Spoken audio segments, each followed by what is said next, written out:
salvetakse, kus salvestatakse? Erinevates kohtades. Viimane kord oli see, kui lõpuks võeti siis Jordaanias kinni, tõenäoliselt sellepärast, et Jordaanias tõesti ka eksisteerib mingisugune selline vastupanu liikumine, kes nii-öelda värbab inimesi ennast õhku laskma Palestiinas.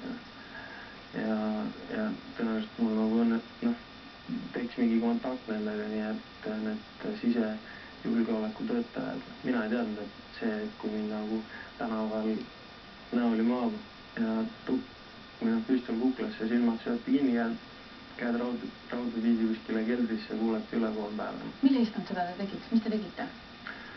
Mul on olnud paaniline hirm igasuguse võõra maa politsei ees tänu sellele intsidendile, et ma olen alati mõelnud, et okei, mis iganes, aga mitte seda. On teil hirm ka vägivalla ees? Ja just... Aga samas te olete ise nendel protestidel, ma ei tea, kas või geiparaadil või mujalgi, nagu inimestega füüsilisse kontakti astunud, te olete kakelnud. Ei, ma ei ole kakelnud. Kindlasti mitte ühelgi protestiaktsioonil.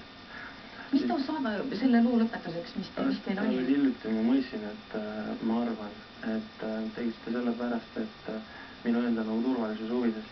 See, et ma seda aru ei saanud.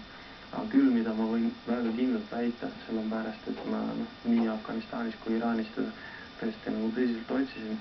Kuidas te otsisite teda? Kuidas te otsisite? Küsisin inimeste käest. Nad teadnud? Ei, nad kõik naesid mulle.